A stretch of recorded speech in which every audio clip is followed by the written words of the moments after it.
नमस्कार दोस्तों, वर्ग 2 चयन परीक्षा की तैयारी कर रहे कैंडिडेट्स को लगभग हर वीडियो में मैंने यहाँ पे मॉक टेस्ट लगाने की बात कही है, लेकिन फिर भी यहाँ पे कई सारे कमेंट बॉक्स में आए हैं। कुछ लोगों ने तो पर्सनली तक मैसेज किया है कि सर मॉक टेस्ट तो हम लगा रहे हैं लेकिन किसी भी प्रकार के नंबर्स का इंप्रूवमेंट नहीं दिख रहा है। तो आखिर किस प्रकार का एनालिसिस किया जाए मॉक टेस्ट लगाने के बाद, जिससे कि फाइनल एग्जाम मेन एग्जाम में यहाँ पे इंप्रूवमेंट हमको दिखाई दे।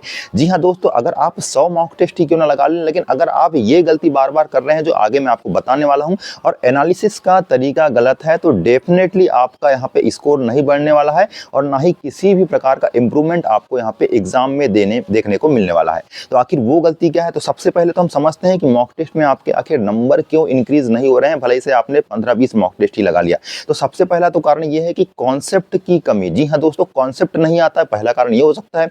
दूसरा कारण ये हो सकता है कि प्रैक्टिस की कमी है, मतलब प्रैक्टिस आप नहीं कर रहे हैं।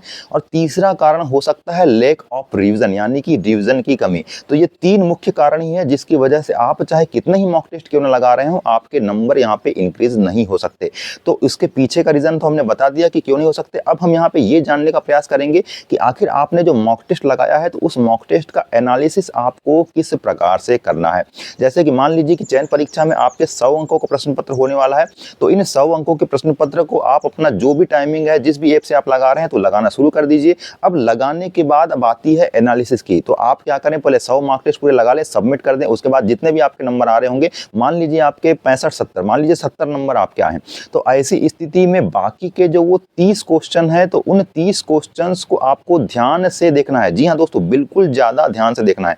ध्यान से देखने के बाद यहाँ पे ये समझना है कि कौन सा क्वेश्चन किस टॉपिक का है। आखिर उसको लिख लीजिए, ज्यादा ही अगर आप भूल जाते हैं तो उसको लिख लीजिए, कौन से क्वेश्चन किस टॉपिक के हैं जो कि मुझे नहीं बने हैं, और उन क्वेश्चंस को भी देखना है। अब देखो 30 के 30 क्वेश्चन ऐसा नहीं है, कुछ क्वेश्चन ऐसे भी हो सकते हैं जो आपकी सिली मिस्टेक की वजह से यहाँ पे क्या हुए होंगे, गलत हुए होंगे। सिली मिस्टेक मतलब आपको बनता है लेकिन कैलकुलेशन में आपने मिस्टेक कर दिया होगा, इस वजह से हो सकता है, या आपने मेमोरी में उसको रिकॉल नहीं कर पाया होगा उस समय, तो ऐसी स्थिति में वो आपका गलत हो गया होगा। तो उन सिली मिस्टेक को तो क्या किया जा सकता है, ठीक किया जा सकता है अगली बार में। लेकिन कुछ क्वेश्चन ऐसे भी आएंगे जिसमें आपने क्या किया है, टॉपिक को पढ़ा है लेकिन टॉपिक आपको पूरी तरह से दिमाग में क्लियर नहीं हुआ, मतलब कॉन्सेप्ट की कमी है। तो उस टॉपिक को आपको लिख लेना है। हो सकता है आपने प्रैक्टिस नहीं किया होगा, बनता तो था लेकिन प्रैक्टिस नहीं करने की वजह से वो हो गया, तो उस चीज़ को भी देखना है।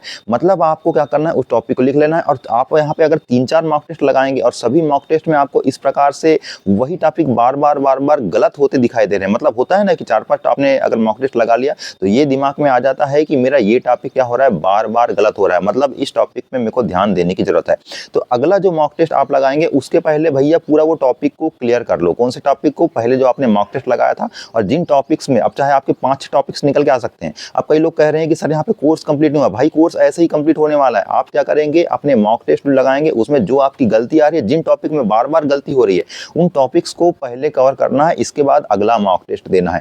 5 मॉक टेस्ट दो, मैं तो कहता हूं कि यहाँ पे 10-15 मॉक टेस्ट भी अगर आप नहीं दे पा रहे, चलो कोई बात नहीं, लेकिन आप 5 मॉक टेस्ट ही दीजिए, लेकिन तगड़े तरीके से दीजिए। और वो टॉपिक जो बार बार गलत हो रहे हैं उनको यहाँ पे कवर करने का प्रयास कीजिए। 5-6 टॉपिक आपके जरूर ऐसे निकल के आ जाएंगे जिसमें या तो आप रिविजन नहीं कर रहे हैं, इस वजह से गलती हो रही है, या प्रैक्टिस नहीं हो पा रही है बार बार, इस वजह से गलती हो रही है, या ये भी हो सकता है कि आपने पढ़ा तो जरूर है लेकिन कॉन्सेप्ट दिमाग में नहीं घुसा है, इस वजह से यहाँ पे गलती हो रही है।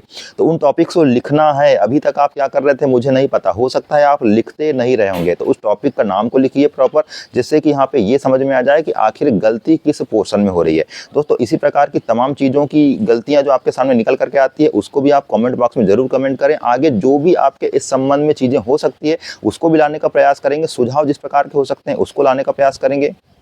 आगे जो भी अपडेट हो सकती है, तब तक के लिए नमस्कार।